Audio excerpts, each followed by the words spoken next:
Hello everyone, I welcome you all for today's session. So in today's session, we'll be learning about how to locate a principal plane. That is, how you are going to find out theta where your principal plane is placed, right?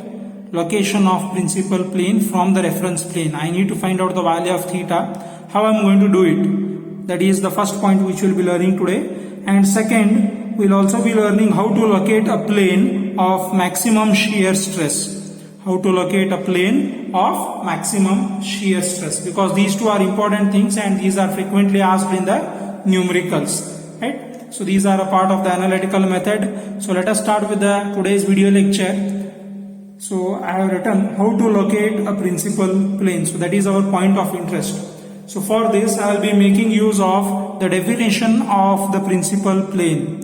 From our previous sessions, we know that principal plane is a plane on which shear stress will be equal to 0. Principal plane is a plane on which the value of shear stress is equal to 0. So that is the reason I take up this formula, that is shear stress on an oblique plane, and in this formula if I put the value of shear stress as 0 and then simplify, I will be getting an expression for theta which gives me the location of the principal plane. So for that I have taken the value of tau as 0.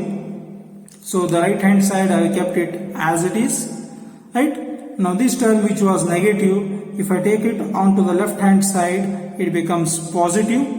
Tau xy into cos 2 theta, I have kept it as it is, right? So sin 2 theta, I have taken cos 2 theta to the left side, so it comes into the denominator, is equal to 2 is multiplied onto the right hand side, so it becomes 2 tau xy divided by sigma x minus sigma y. Now sin theta divided by cos theta, we all know that sin to cos ratio gives us tan. So tan 2 theta is equal to 2 tau xy divided by sigma x minus sigma y.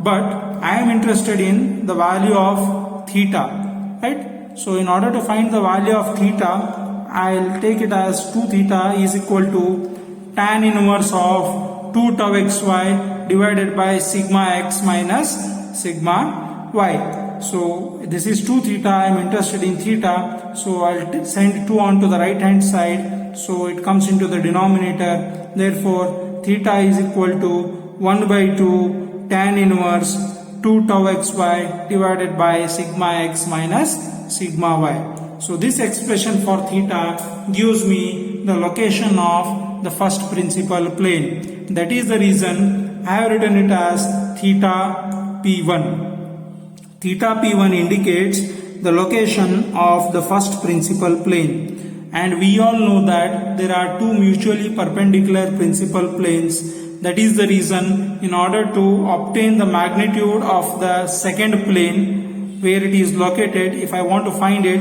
then I will be adding 90 degrees to theta p1. So theta p2 is equal to theta p1 plus 90 degrees gives me the location of the second plane, right? So that is how we are going to locate the principal planes, and this is an important formula which will be taking up in our numericals, right? So the second point in our today's session is how to locate a plane of maximum shear stress.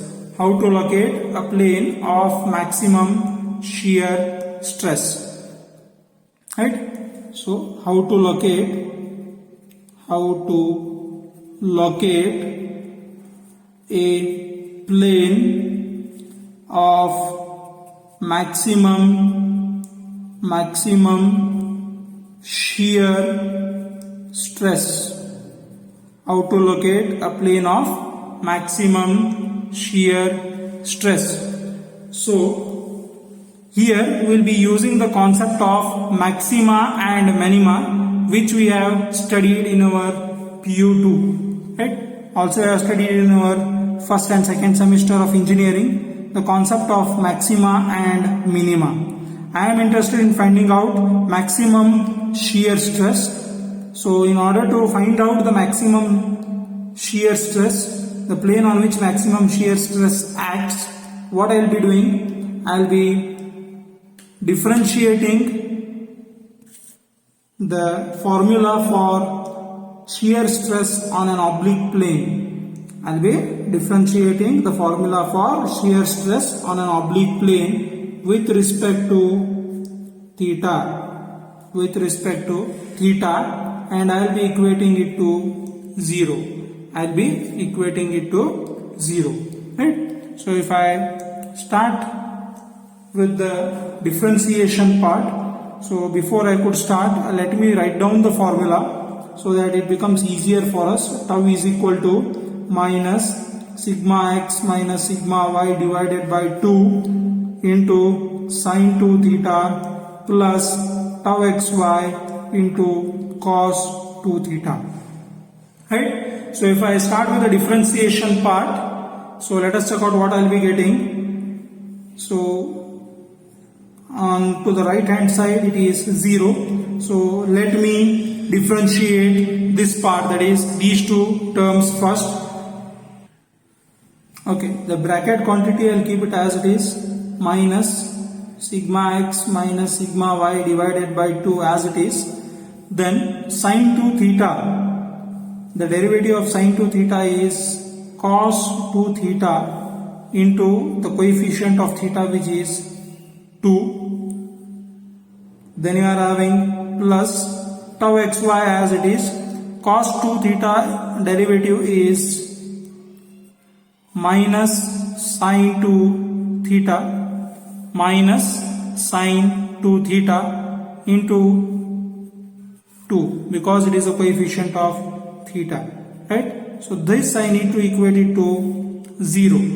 So now I will keep tau xy, this term onto the left hand side, and this term I will take it to the right hand side.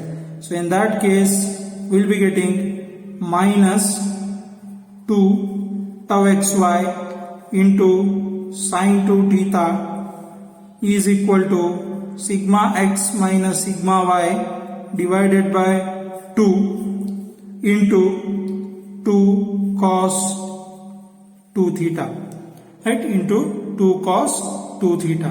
Now here we can cancel this 2 and this 2, right?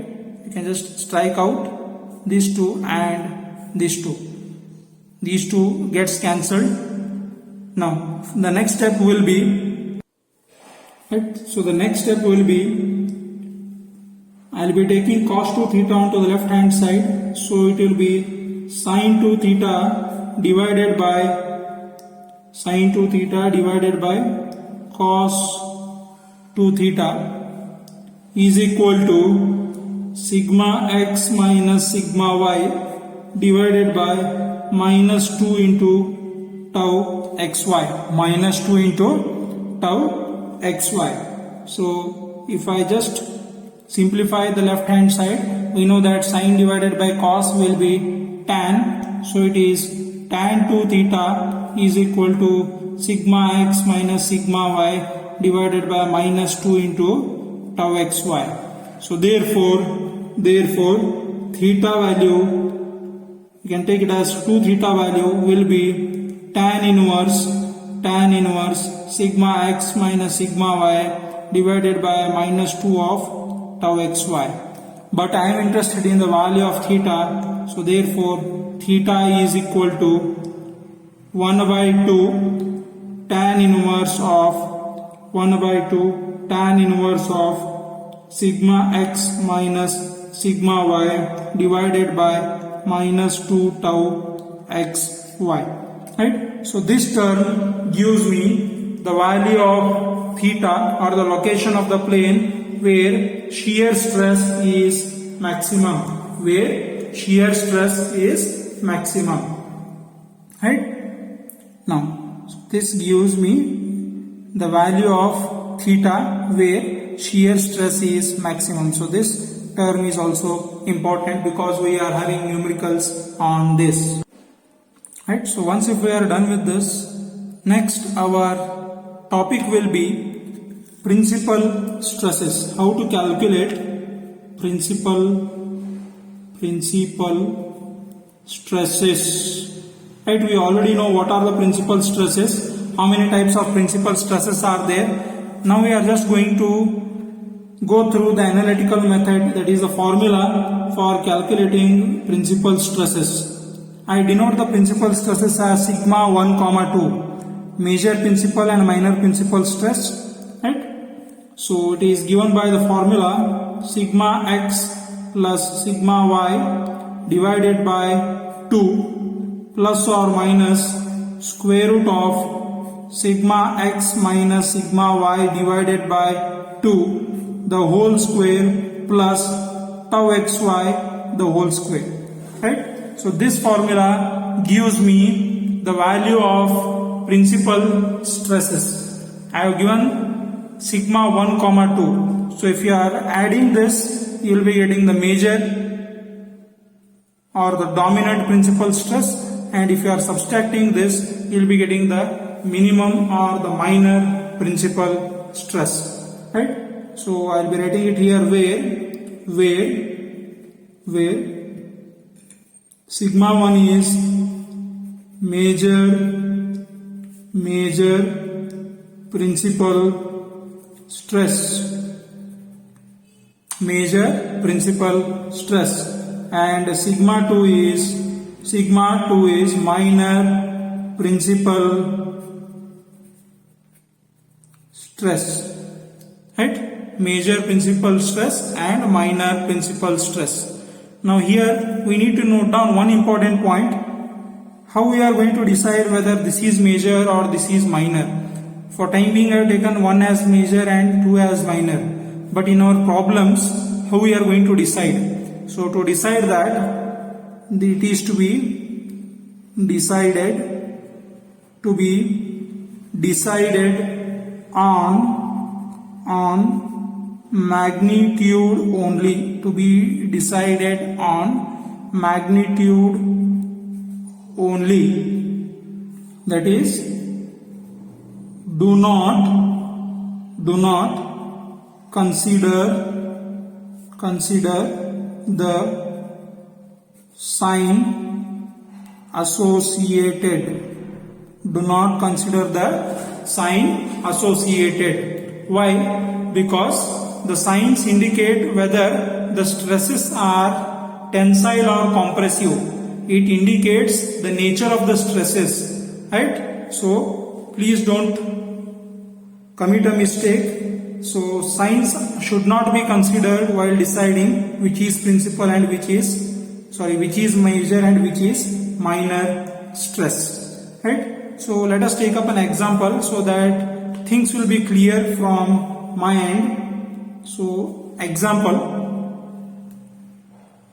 So in this example, let us say we will be getting sigma 1 comma 2 is equal to 44 plus or minus 4, right? So this is the value what you are getting if you are using this equation. So in this case sigma 1 will be 48, because 44 plus 4 is 48 Newton per meter square, and sigma 2 will be 40 Newton per meter square.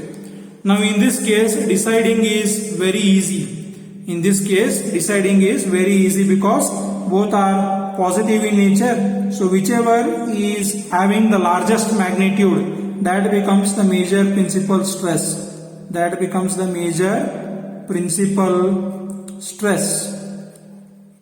Major principal stress. Right? Now this becomes the minor principal stress. Right? Now let us take up one more example so that things will be clear, so that we don't commit a mistake when we are solving the numerical. So this was example number 1. Now let me take example number 2. So sigma 1 2 is equal to minus 42 plus or minus 5. Right? Plus or minus 5. So in this case sigma 1 will be how much? Minus 37 Newton per meter square, and sigma 2 will be minus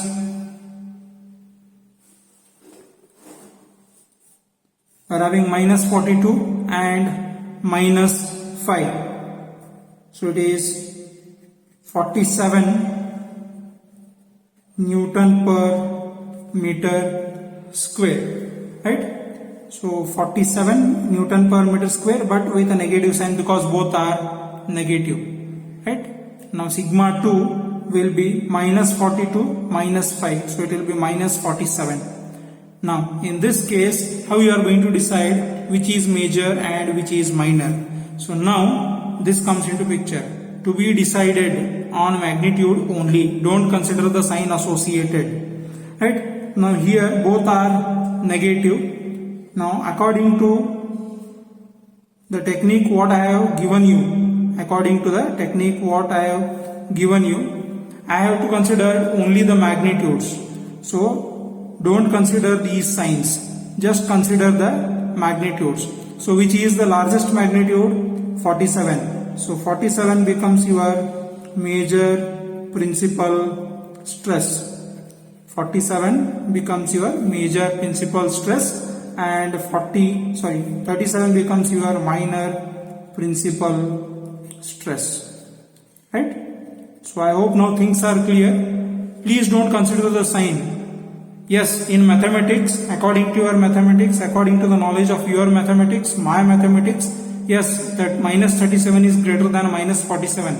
But don't apply the logic here, right? You will go wrong if you do that. So whenever you are considering and whenever you are going to decide, in such cases, please don't consider the sign. You skip the sign, only consider the magnitude. Whichever is the largest, take it as maximum principal stress or the major principal stress, and the other one you can take it as minimum principal stress or minor principal stress, right?